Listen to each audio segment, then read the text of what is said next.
안녕하세요. 몇 년 후면 60을 바라보는 평범한 50대 여성입니다. 평소에 집안일하면서 많이 듣고 있어요. 저도 오늘은 혼자 품고 있었던 이야기 하나 꺼내보려고요. 시작하기 위해 조금 오래전으로 거슬러 올라가 보겠습니다. 남편과 저는 남들처럼 평범하게 만나 연애했어요. 몇 년 만나다가 임신해서 자연스럽게 살림을 합쳤죠. 그런데 이상하게 남편은 연애 때도 자기 부모님 얘기를 별로 안 하더라고요. 제가 알고 있는 건 남편이 외동이며 홀어머니 밑에서 자랐다는 거였죠. 결혼식을 올리기 전 저는 남편을 키워주신 시모에게 인사를 드리고 싶었는데요. 남편은 나름 자신만의 상처가 많은지 질색하며 싫다고 하더군요. 제게 시모는 남이라 생각하고 살자고 말하는 남편에게 저는 도대체 어머니랑 무슨 일이 있었냐고 물었죠. 불화가 심했다며 대충 둘러대는 남편에게 그땐 더 캐물을 수 없었어요. 그래도 당신 어머니께서 혼자 열심히 키워주셨는데 결혼식에는 모시는 게 어때? 그러다 당신 나중에 늙어서 후회할 수도 있어. 만약 어머님이 자기한테 상처 주신 게 있다면 결혼을 계기로 풀 수도 있는 거잖아. 어떻게 생각해? 난 당신 뜻 존중하지만 내가 아무것도 모르는 상태에서 결혼식에 모시지 않는 건 마음에 자꾸 걸려. 나도 모르겠다. 전 그러면 당신이 마음대로 해. 대신 그건 알아둬. 내가 먼저 엄마한테 연락하거나 살갑게 굴 마음 없어. 당신이 괜히 연락했다가 고약한 시모한테 발목 잡혀도 난 몰라. 알겠어. 걱정하지 마. 내가 알아서 해볼게. 저는 남편의 경고에 조금 떨리는 마음으로 시모에게 연락했습니다. 그렇게 한 번도 본 적 없는 어머님은 흔쾌히 제 동네로 오신다고 하셨죠. 카페에는 남편이 말했던 고약한 시모는 온데간데 없고 인자하신 분이 커피를 마시고 계셨어요. 안녕하세요. 전화드렸었던... 어머나 세상에. 참한 목소리만큼이나 얼굴도 예쁘네요. 이렇게 먼저 연락해줘서 고마워요. 어머님은 그대로 자리에서 일어나 저를 꽉 안아주셨어요. 긴 말을 나눠보지 않아도 따뜻하신 분이라는 걸 단번에 알겠더군요. 말씀 감사합니다. 그리고 죄송해요. 그 사람이랑 같이 오려고 했는데 일 때문에 함께 오지 못했어요. 우선 어머님 식사부터 하러 가시겠어요? 괜찮아요. 그런데 어쩌죠? 식사는 내가 시간이 안 돼서 미안해요. 나 또 금방 가봐야 하거든요. 내 아들이 먼저 연락하라고 했을 리는 없고 세희 씨라고 했나요? 정말 고마워요. 덕분에 이렇게나마 아들이 결혼한다는 건 알게 됐네요. 불러준 건 고맙지만 난 혼주석에는 못 앉을 것 같네요. 만약 시간이 된다면 세희 씨 웨딩드레스 입은 모습은 보러 갈게요. 어머님은 눈물을 훔치며 초대해줘서 고맙다고 하셨어요. 제 손을 잡으시곤 한참 우시다가 도장과 함께 통장을 불쑥 내미셨죠. 나한테 뭐 받았다고 내 아들한테는 절대 말하지 말아요. 세희 씨가 정말 도움이 필요할 때 그 돈 써요. 네? 아니에요 어머님. 저 돈 받으려고 뵙자고 한 거 절대 아닙니다. 나도 알아요. 눈빛만 봐도 세희 씨 그런 사람 아니라는 걸 알겠거든요. 그러니 모르는 척 받아줘요. 내가 딸은 없지만 세희 씨가 꼭 내 딸 같아서 주는 거예요. 하나밖에 없는 아들이란 녀석은 이제 남과 다름없거든요. 어두워지는 시모의 얼굴을 보고 저는 두 모자 갈등의 골이 생각보다 깊다는 걸 깨달았어요. 제가 받은 통장에는 5천만 원이 들어있었습니다. 어머님은 그 후로 결혼식도 불참석하시고 홀연히 사라지셨어요.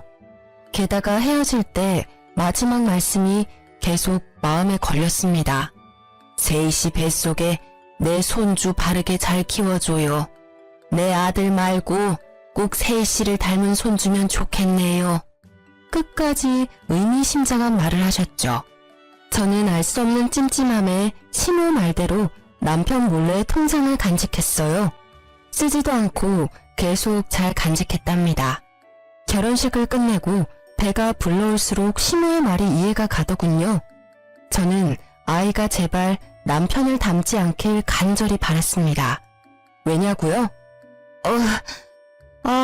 요즘 입덧이 계속 심하네. 아이씨, 또야? 밥맛 떨어지게. 넌 어떻게 내가 숟가락만 들면 토하는 신용이냐? 방금 뭐라고 했어? 배가 점점 불러오자 저는 입덧을 매우 심하게 했어요. 남편은 그런 저를 노려보며 신경질을 부리더군요. 네가 입덧할 때마다 엄청 비위상한다고. 아니 그럴 기미가 보이면 화장실 가는 신용이라도 하던가. 뻔뻔하게 왜 사람 밥 먹을 때마다 덩달아 구역질나게 하는 거야? 제발 나 밥 좀 편하게 먹자. 지금 내가 잘못 들은 거 아니지? 당신 그게 임신한 부인한테 할 소리야? 잘못 들은 거 아니야. 안 되겠다. 너 앞으로 밥 따로 먹어. 나 밥 다 먹고 난 뒤에 먹던가. 요즘 내 얼굴 수척한 거 안 보이냐? 밤에는 남편 잠도 못 자게 쉼없이 뒤척거리고 매번 밥 먹을 때마다 헛구역질이나 하고 너 때문에 무진장 스트레스 받는다고. 네가 임신했다고 이렇게 진상 부릴 줄 알았으면 애도 안 가졌어. 너 말 다 했어? 네가 나만큼 스트레스 받고 나만큼 힘들어? 난 임신한 후로 온몸이 쑤시고 내 몸이 내 몸 같지 않다고. 내 입덧 때문에 당신 밥맛 없으니까 밥을 따로 먹으라고? 서럽다 정말. 어떻게 그딴 식으로 말할 수가 있어? 삼계탕도 밖에서 사 먹으라니까 돈 아깝다고 집에서 해달라며. 닭냄새 겨우 참고 요리한 사람한테 뭐가 어째? 뱃속에 아이 들을까봐 겁나니까 말 좀 가려서 해. 여자라면 다 하는 임신이 대수냐? 애 가진 게 뭐 그렇게 벼슬이라고. 그땐 임신 후 몸의 변화도 힘들었지만 결혼하고 변한 남편의 행동들이 저를 더 아프게 했네요. 입덧이 정말 심할 때는 과일만 먹을 수 있었는데요. 남편은 제가 과일 사다 놓은 거 보고도 짜증을 내더라고요. 난 과일 좋아하지도 않는데 뭘 이렇게 많이 샀어. 그나마 과일이 입덧 없어서. 네가 먹고 싶으면서 샀으면서 참 핑계도 가지가지다. 아니 내 입으로 들어가는 건 없는데 이게 다 얼마치야? 에이씨 돈 아까워 죽겠네. 생활비 좀 아껴 써. 밖에서 돈 버는 남편 호구로 보지 말고. 입덧한다고 하도 뭐라 하길래 과일 먹으면 좀 나아서 사놓은 거야. 아님 내가 굶을까? 굶기를 바라고 계속 그렇게 시비 거는 거지? 오버하지 마. 누가 굶으래? 가만 보면 너 나만 되게 나쁜 사람 만든다. 내가 언제 너한테 밥 먹지 말고 과일 먹으랬어? 난 단지 역겨우니까 따로 먹으라 했을 뿐이야. 역겨워? 야, 내가 바깥에서 임신하고 왔니? 내 뱃속 아이 너랑 나의 아이야. 임신해서 고생하는 부인한테 뭐가 어째? 내가 마음에 안 들면 내 돈도 쓰지 마. 앞으로 생활비 일절 없어. 남편은 싸움 이후로 생활비도 입금하지 않더군요. 저는 육아휴직 중이라 모아둔 돈으로 생활했어요. 남편은 혼자 저녁을 먹고 들어오더라고요. 제가 고기를 별로 좋아하는 편도 아닌데요. 한날은 소갈비가 그렇게 먹고 싶더라고요. 저는 마트에서 양념된 불고기를 사며 애써 먹고 싶은 걸 참기도 했어요. 참 서러웠죠. 그때 마침 시모가 줬던 통장이 떠올라서 꺼냈는데요. 자세히 보니 통장에 전화번호가 적혀 있더라고요. 시모의 전화번호 같아서 저는 홀린 듯 전화했어요. 여보세요? 네, 땡땡땡 변호사 사무실입니다. 변호사요? 네, 누구시죠? 자초지종 시모와 통장 얘기를 했더니 변호사는 제 이름을 알고 있었어요. 자기 번호를 저장하고 도움이 필요하면 꼭 연락하라더군요. 저는 정말 남편과 이혼이라도 해야 하나 생각했습니다. 시모가 왜 제게 변호사 번호를 남겼는지도 의문이었어요. 남편과의 불화를 친정 부모님께 차마 말 못해서 시모에게라도 이야기해보려고 했는데요. 시모께서 자신의 연락처는 안 남겼더라고요. 그러다 마침 친정 부모님이 저희 집에 오셨어요. 아니 너는 임신한 애가 왜 이렇게 말랐니? 엄마, 아빠. 저는 서러움에 흐느끼며 그동안 있었던 일을 부모님께 털어놓았습니다. 괘씸한 놈, 내 딸 고생 안 시킨다더니 너 당장 이혼해라. 네가 뭐가 아쉬워서 그딴 놈이랑 살아? 당장 이혼하라는 아빠를 겨우 진정시키고 엄마는 제게 물었어요. 엄마 아빠는 네가 이혼해도 괜찮아. 아이 키우는 것도 엄마 아빠가 도와줄게. 그런데 네 생각은 어때? 김서방이랑 계속 살고 싶어? 아, 괘씸해서 이혼하고 싶다가도 아이한테서 아빠를 뺏고 싶지는 않아. 엄마는 제 생각이 그렇다면 도와주신다 했어요. 남편에게 참교육을 시켜주신다 하셨죠. 곧바로 부모님은 짐을 챙겨오셔서 제 옆에 붙어 계셨어요. 친정 부모님께서 집에 눌러 앉으셨어도 남편이 뭐라 할 수도 없었던 게 친정 부모님이 신혼집을 해주셨거든요. 그렇게 매일 엄마 아빠는 제가 먹고 싶은 음식 해주시는 것에만 집중하셨어요. 오늘은 뭐가 먹고 싶은지, 요즘 제철 음식은 무엇인지 그런 재미로 사셨죠. 맛있는 음식을 하면 남편 몫은 절대 안 남기고 셋이 먹었습니다. 남편도 자기가 한 짓이 있으니 뭐라 말도 못하고 친정엄마 곁을 맴돌더라고요. 장모님, 오늘은 아구찜 냄새가 나네요? 아구찜 하셨어요? 볼찜 맛집이 있다길래 멀리 가서 사왔어. 우와, 대구 볼찜이요? 제가 엄청 좋아하는 거 어떻게 하시고? 응? 어쩌나?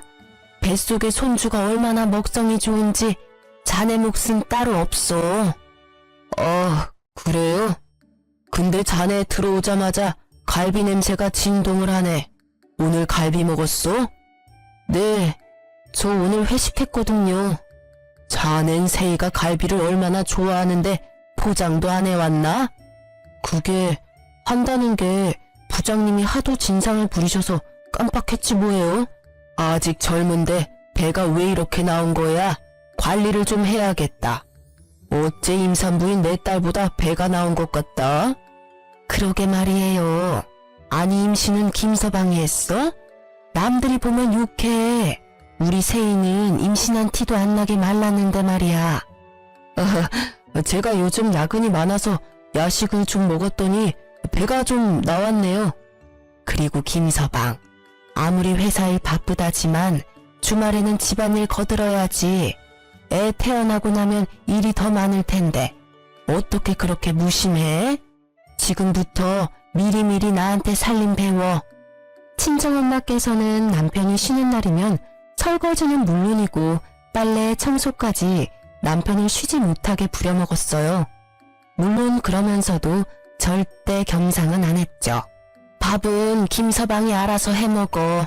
다 늙은 우리는 세이 챙기기도 힘들어. 네? 알겠습니다.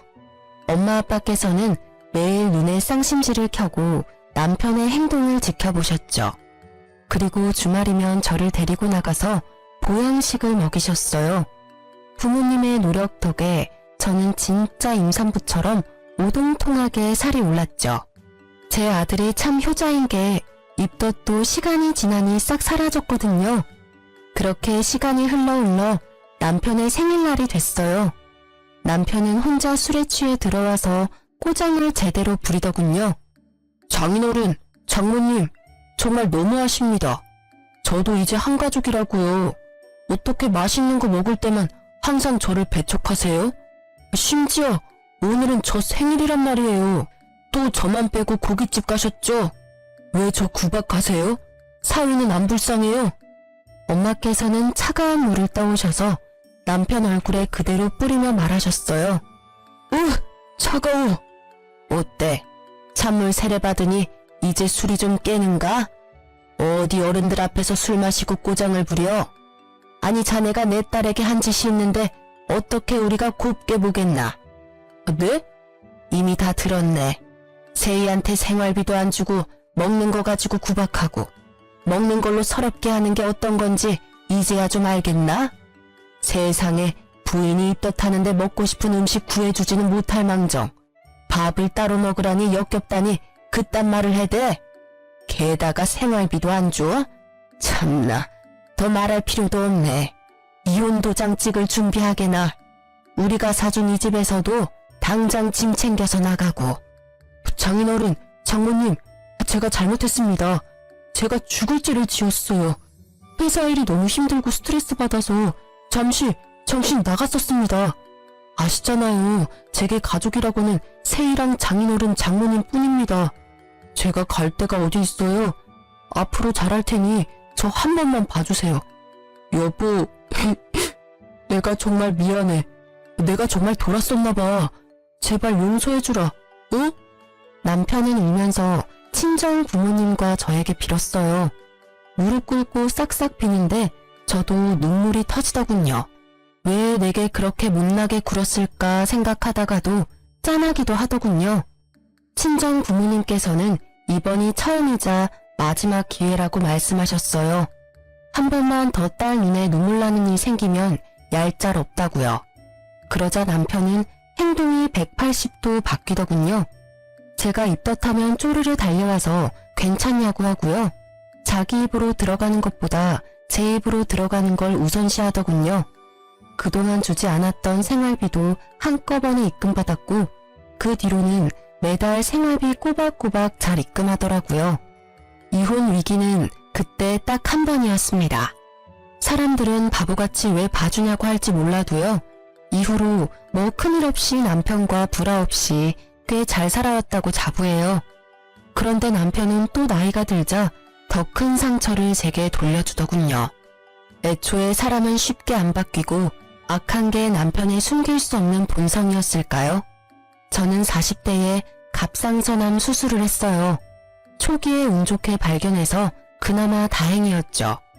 그날은 처음으로 정기검진을 하러 가는 날이었는데요. 시간이 지나도 그날이 잊혀지지 않네요. 당신 내일 검진 혼자 가. 같이 가주는 거 아니었어? 그럼 연차는 왜 쓴 거야? 내가 나이 들어서 병든 마누라 뒷바라지까지 해야 해? 착각하지 마. 약속 있어서 연차 쓴 거니까.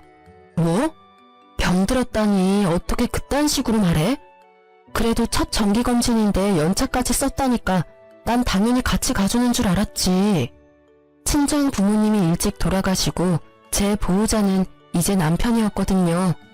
남편이 제게 남처럼 구니까 참 속상했어요. 그러고는 정말 저와 남이 되려고 하더군요. 이혼해. 뭐? 조금 다퉜다고 이혼 이야기를 꺼내는 남편을 보고 저는 허탈한 얼굴로 되물었죠. 아니, 이혼이라니. 갑자기 무슨 뚱딴지 같은 소리야? 이제 재영이도 다 컸고 나 너네 뒷바라지 할 만큼 다 했잖아. 남은 인생은 좀 편하게 쉬고 싶어. 나도 온전한 내 인생 살고 싶다. 황혼 이혼 다들 하잖아. 이혼하자. 여보, 왜 그래? 우리가 그렇게 나이 많이 먹은 것도 아니고 이제야 40 중반 바라보잖아. 근데 황혼 이혼이라니.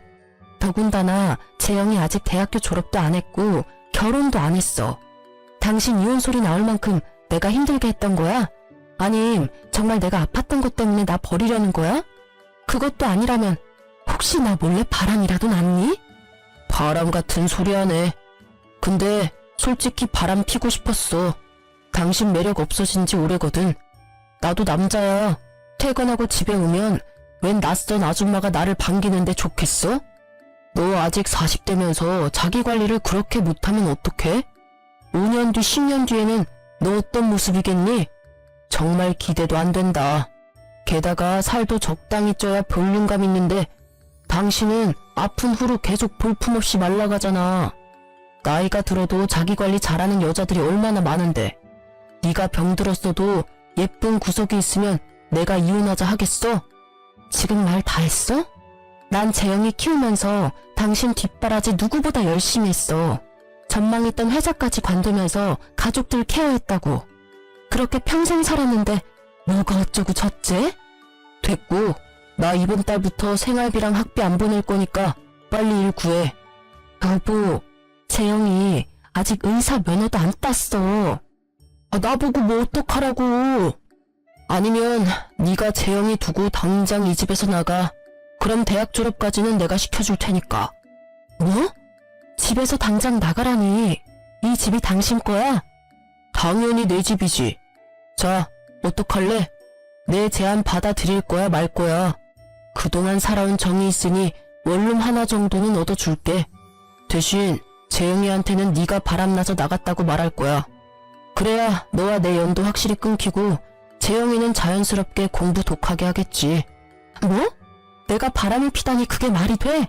재영이가 믿을 것 같아? 아니, 그렇다 할 돈도 없고 직업도 없는 날 갑자기 내쫓으면 나보고 어떻게 살라고. 당신 우리 부모님이 얼마나 잘해줬는데 이러기야? 지금 생각해보면 나 부모 없다고 너네 엄마 아빠가 날 얼마나 잡았냐?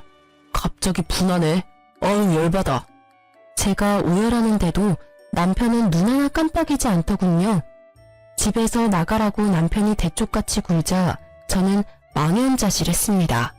우선 간단한 짐이라도 챙겨서 나가려고 하는데 갑자기 나타난 아들이 저를 붙잡았죠. 알고 보니 남편과의 개싸움을 처음부터 지켜봤더라고요.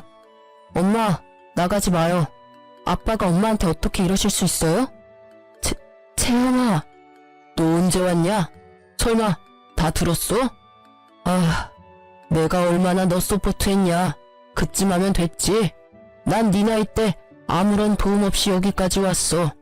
다 들었으니 일주일 안으로 둘 다 내 집에서 나가.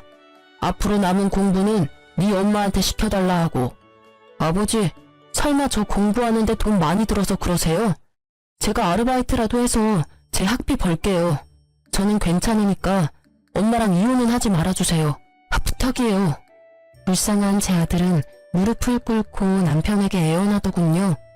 자기는 알아서 할 테니 엄마는 버리지 말라고요. 남편은 그 모습마저 냉정하게 외면하더군요. 야, 너도 참 이기적이다. 힘들게 일하면서 너 여기까지 공부시킨 건 나야.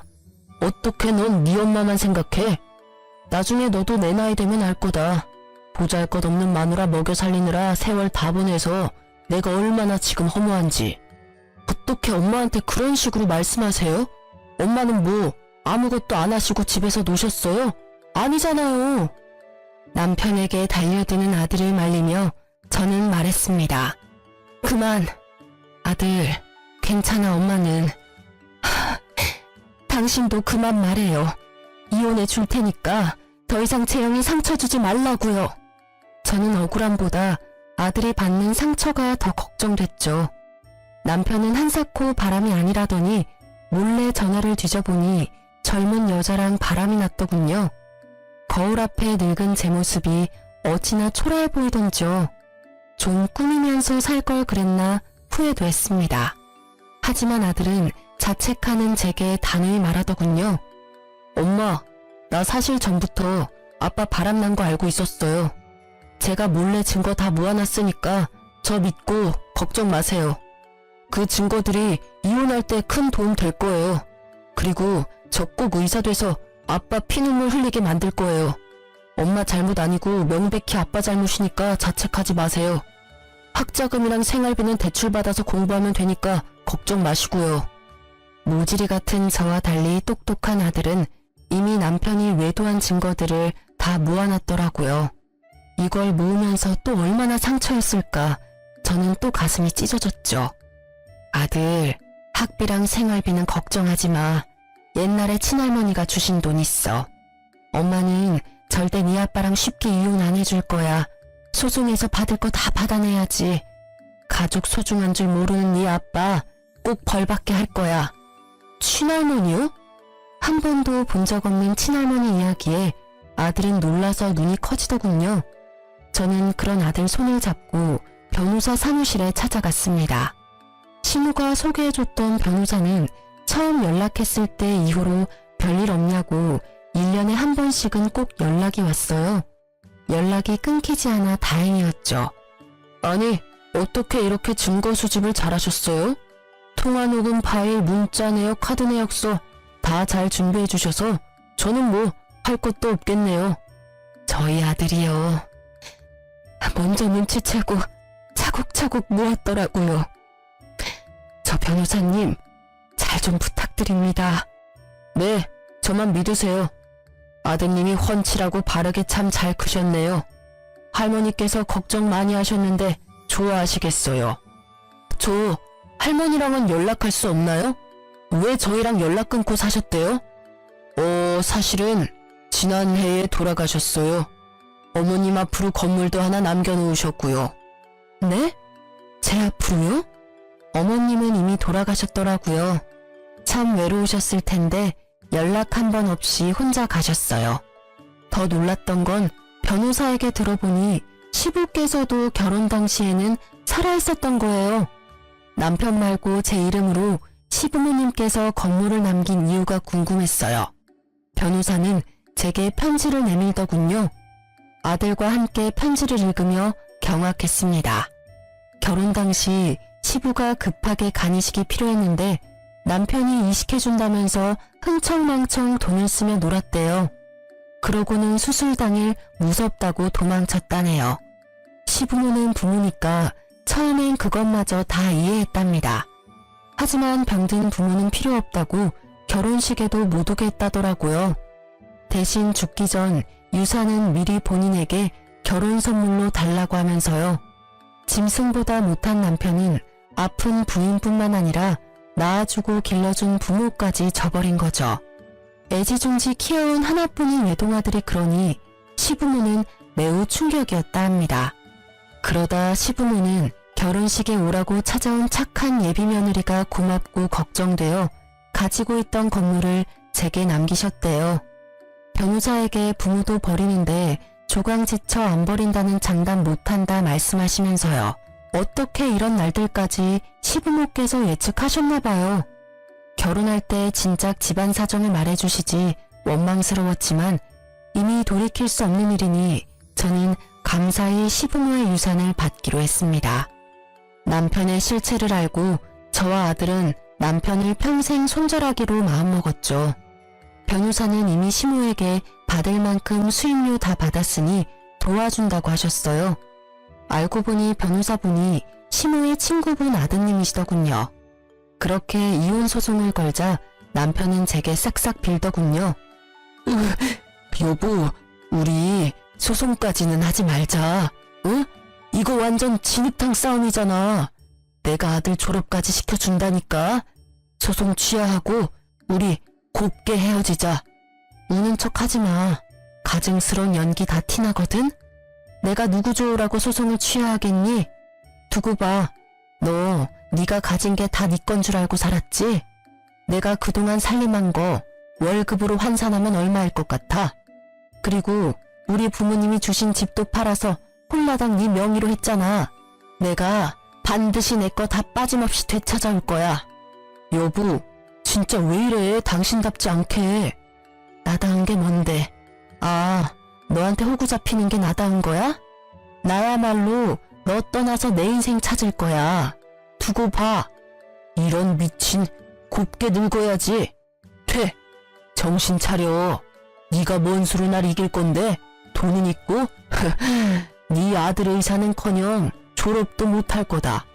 내가 너네 모자 10원 한 푼 지원해주는지 봐라.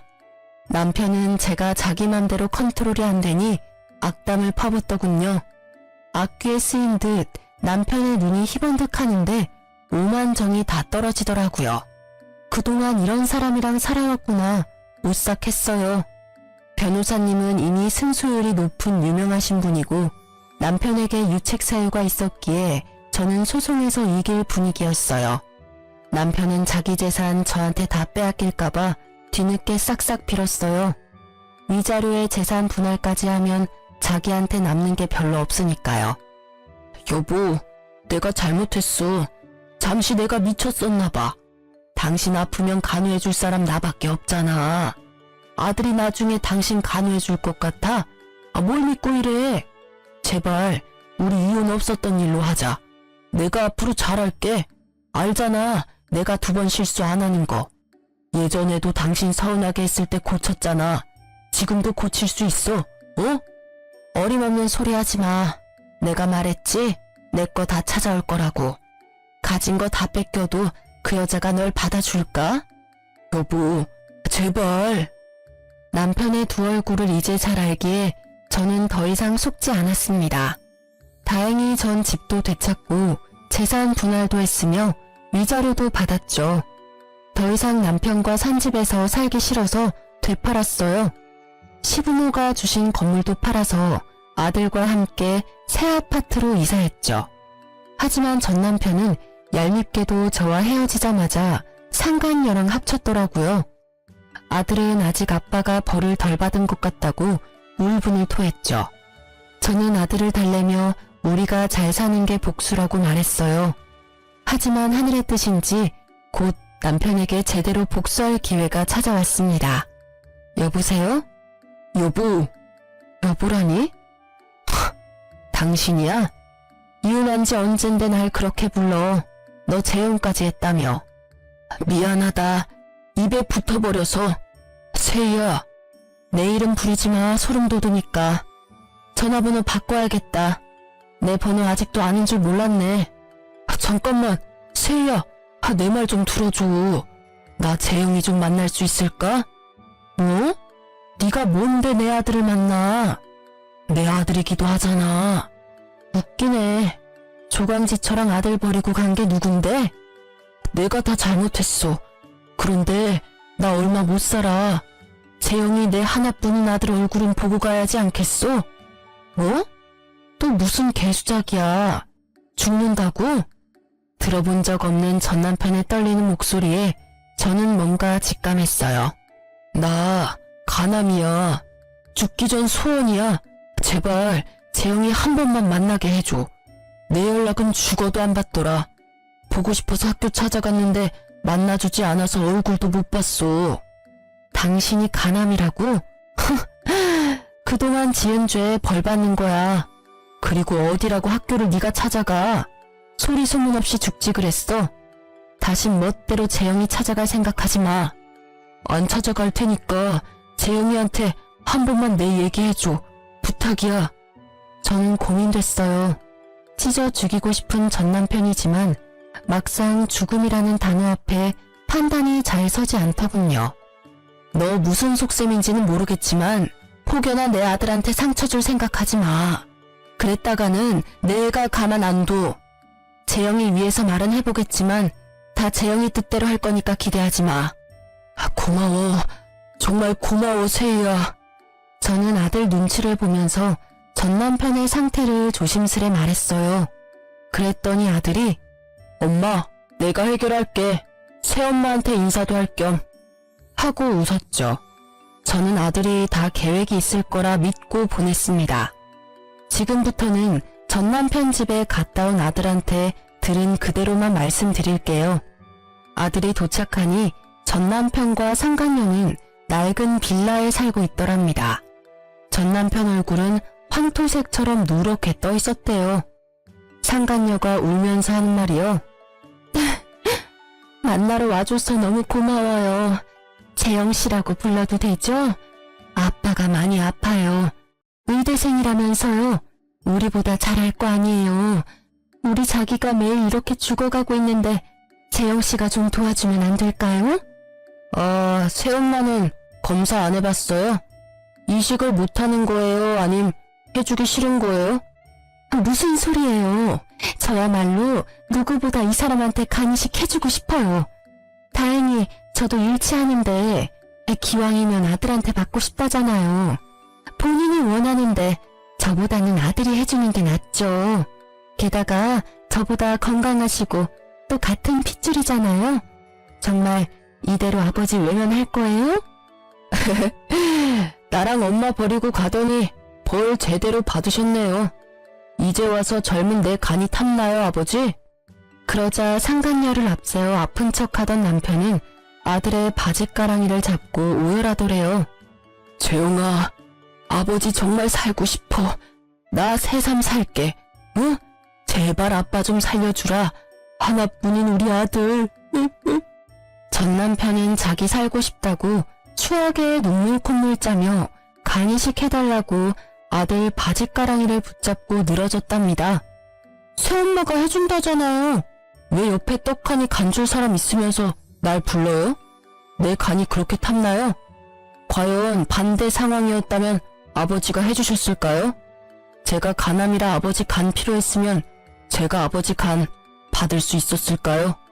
만약 그랬다면 당연히 나는 널 위해 내 간 통째로 줬을 거야. 정말요? 내가 어떻게 하면 간이식 해줄래? 응? 돈이 필요하냐? 아빠, 돈이 있긴 있어요. 앞으로 치료비는 네 엄마가 들어놓은 보험이 있으니까 그걸로 하면 돼. 퇴직금 받은 건 너 줄게. 풍족하지는 않지만 조금이나마 너한테 보탬은 될 수 있어. 그리고 저도 이제 일 시작할 거예요.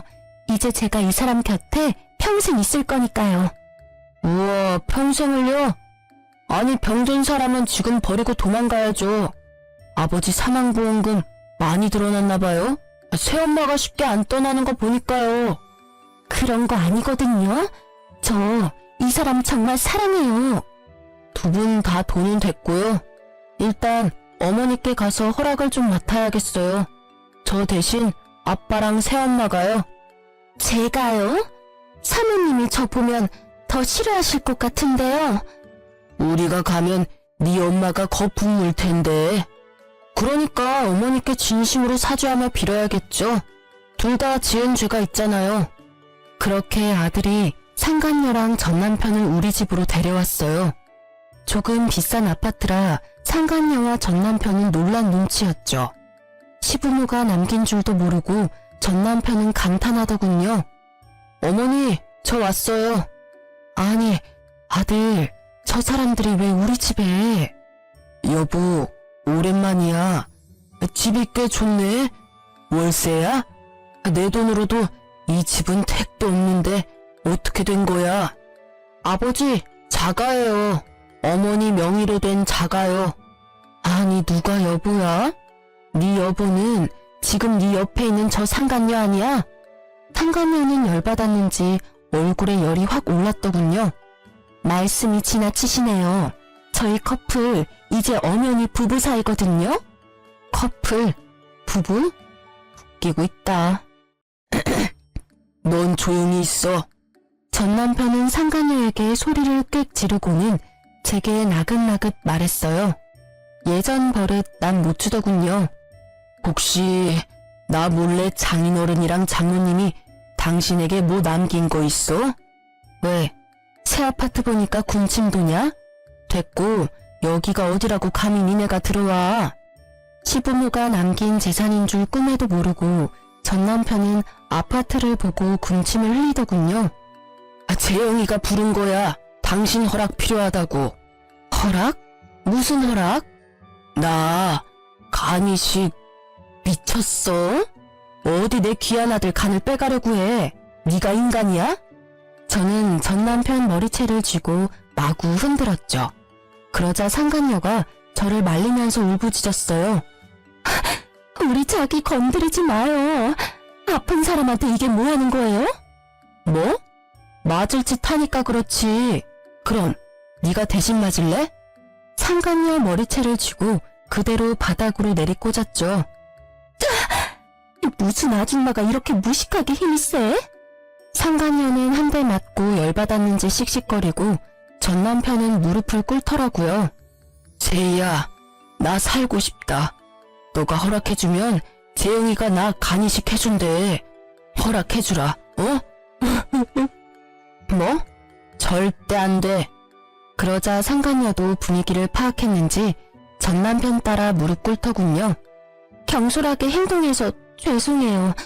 이 사람 간이식 아드님이 해주신대요. 사모님이 허락해주신다면요. 제발 허락해주세요. 저 이 사람 없으면 못 살아요. 갑자기 무릎 꿇고 싹싹 비는 상간녀와 전 남편을 보고 저는 기가 찼어요. 뭐? 이런 미친 것들이 지금 뭐라는 거야? 엄마, 잠시만요. 저 믿으세요. 제가 설마 해주겠어요? 아들의 귓속말에 저는 고개를 끄덕이며 너가 하고 싶은 대로 하라고 했죠. 아들은 상간녀에게 보란 듯이 말하더군요. 난 엄마 아빠가 재결합하는 게 소원이에요. 그럼 아빠한테 제 간 떼드릴 수 있어요. 뭐라고? 절대 안 돼. 우리가 어떻게 한 몸이 됐는데. 여보, 우리 집으로 돌아가요. 내가 간이식 해준다고요. 너 네 엄마 닮아서 아주 영악하구나. 그래서 나 여기까지 데리고 온 거야? 넌 좀 빠져있어. 조용히 하라고.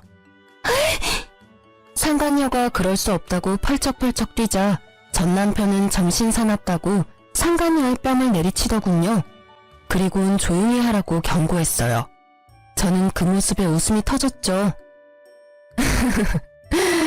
여전하구나. 부인한테 막대하는 거. 어때요? 아프더니 저 인간 나 때보다 더 심해졌네. 난 그래도 맞은 적은 없거든요.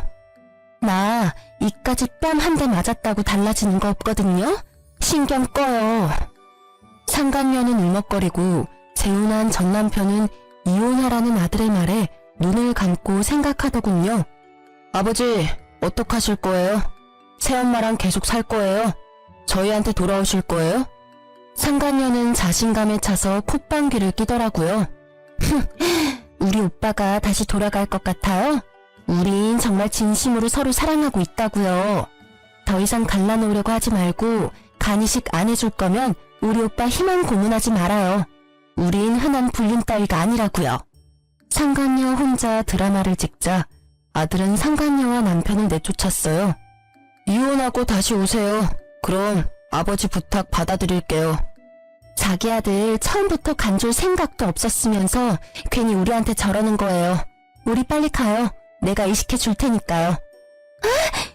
이게 뭐 하는 짓이에요? 저는 그 둘에게 아깝지만 소금을 왕창 뿌려댔어요. 꽤 아팠을 거예요. 굵은 소금이었거든요. 재수 음부투니까 썩 꺼져. 그러고는 저는 아들에게 무슨 생각이냐고 물었죠. 아들, 엄마는 무서워. 너 도대체 무슨 계획인 거야? 엄마는 저 인간이랑 합칠 생각 추호도 없단다. 엄마, 그럴 일 없을 거니까 안심하세요. 난 저런 사람 아들인 게 정말 너무 창피해. 전부 되돌려줄 거예요. 엄마한테 상처 준 것도 할머니 할아버지한테 상처 드린 것도 잘못한 사람이 직접 다 갚아야죠. 엄마는 신경 쓰지 마요. 제가 다 알아서 할게요. 저는 똑똑하고 야무진 아들의 의견을 전적으로 믿기로 했습니다. 그리고 얼마 안가 정말 전 남편은 상간녀와 이혼하고 찾아왔습니다. 정말 30대인 상간녀의 간보다 염치도 없는지 20대인 아들 간이 더 탐났나 봐요. 여보, 아들, 나 이혼하고 왔어. 글쎄 그 못된 게 이혼이라고 떨어지자마자 집안에 내 물건 하나도 못 가져가게 해서 빈털터리로 나왔지 뭐야. 전 남편은 전보다 더 심해진 몰골이었어요. 무슨 자신감으로 빈몸으로 찾아온 건지 저는 속으로 놀랐죠. 그리고 뒤이어 상간녀까지 쫓아왔더라고요. 내 남편 내놔 이 쓰레기들아. 아니 오빠, 설마 했는데 진짜 여기로 온 거야? 나 버리고 여기서 잘 살 수 있을 것 같아?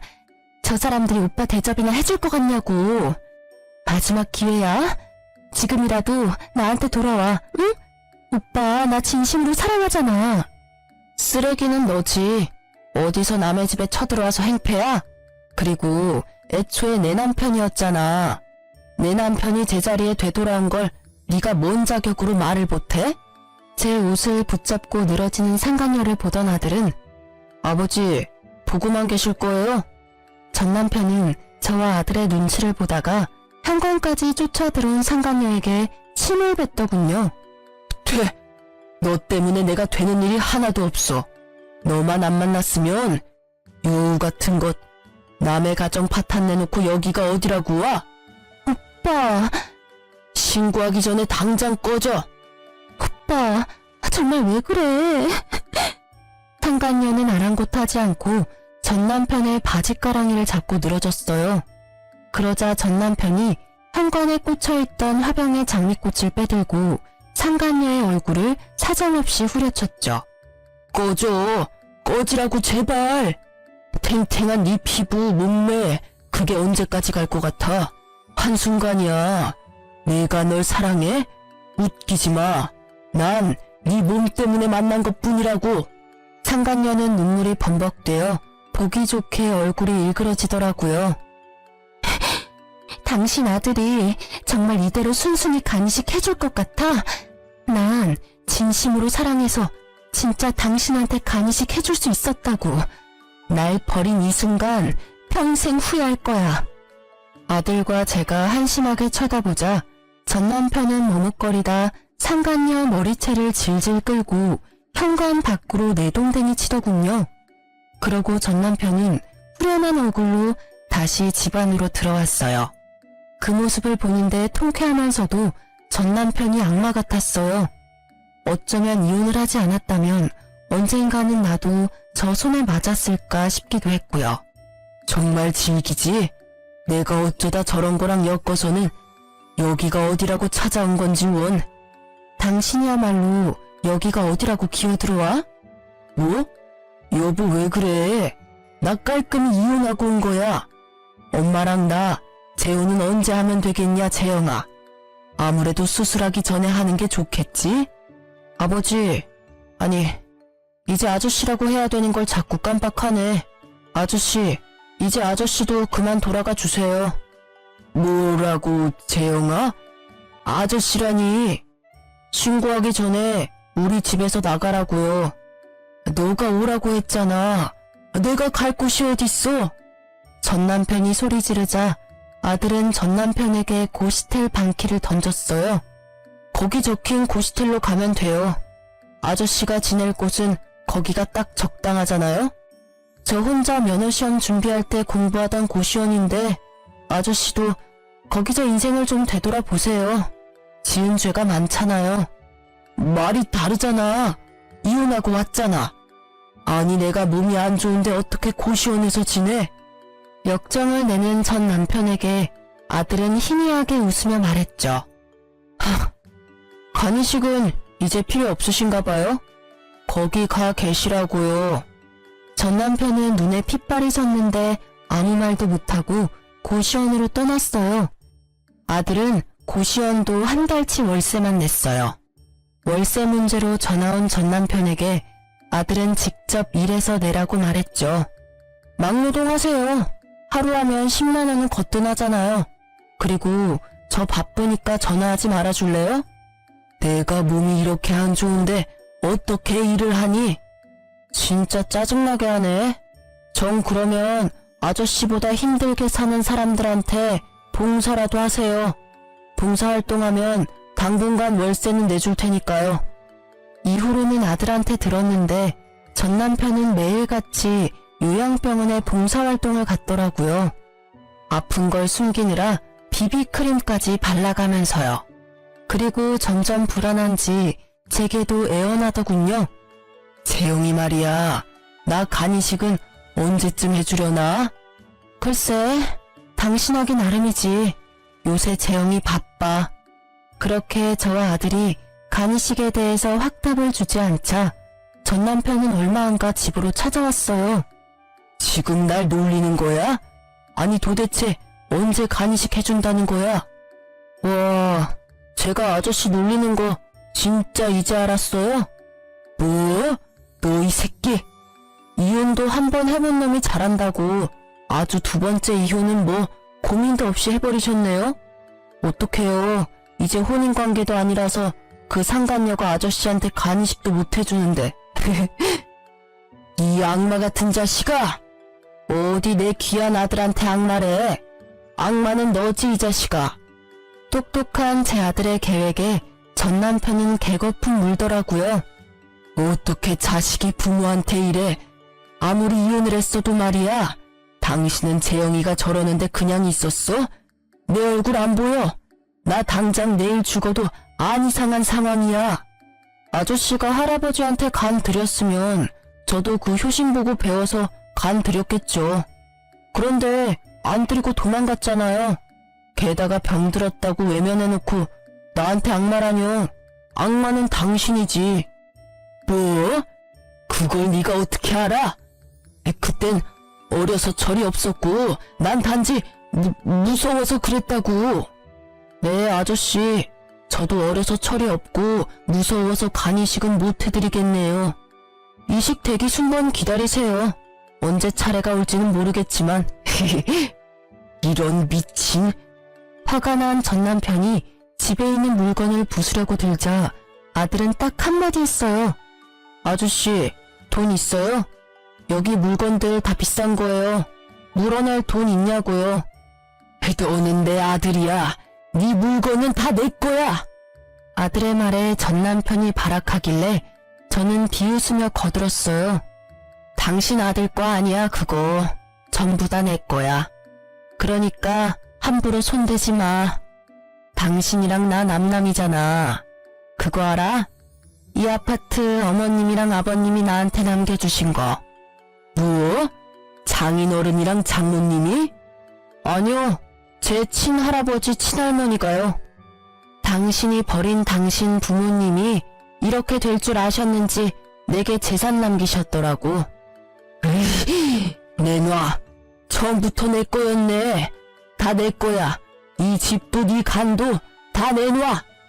전 남편은 정신을 잃고 날뛰고요. 미리 신고한 덕에 경찰들이 왔어요. 전 남편은 계속 짐승처럼 울부짖더라고요. 저는 아랑곳하지 않고 경찰들에게 침착하게 말했어요.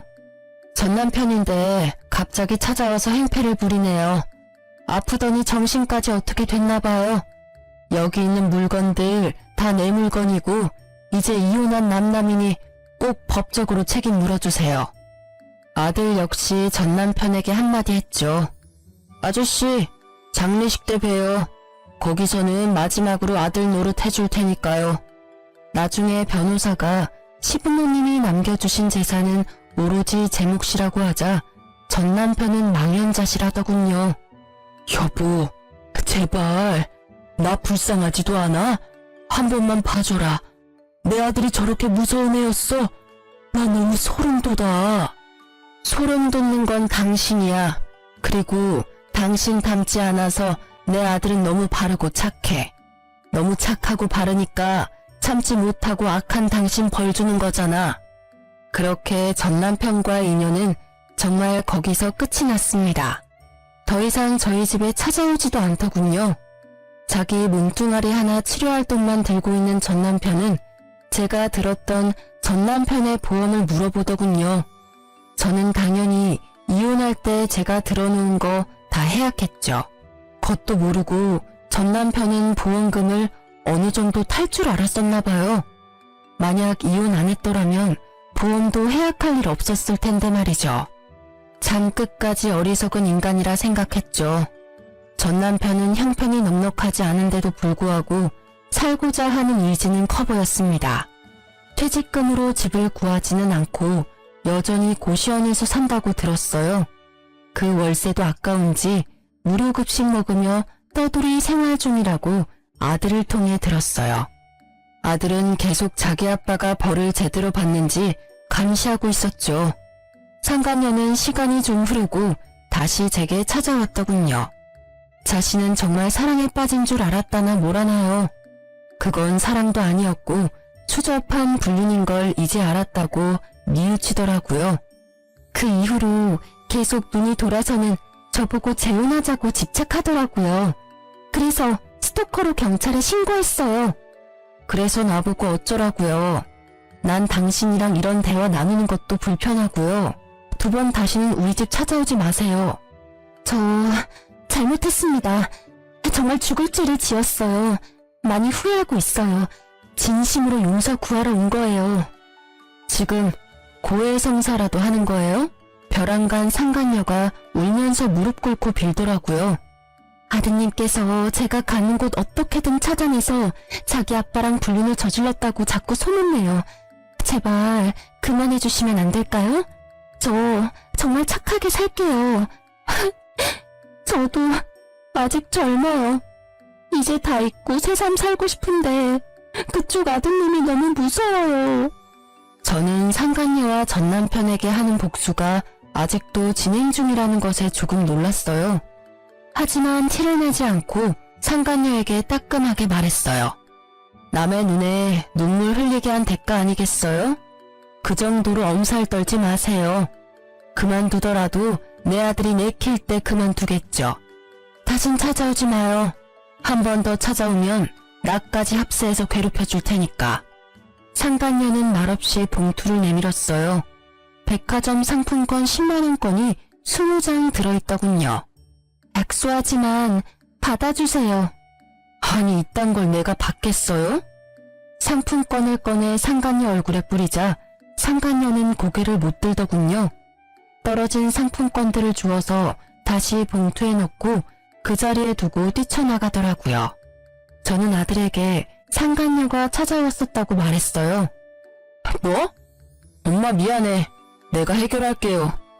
아들, 이제 그쯤 하면 됐어. 이제 아빠 관련 일은 손 뗐으면 좋겠다. 미워하고 벌 주는 건 이제 그만하자. 이제 하늘에게 맡기자. 응?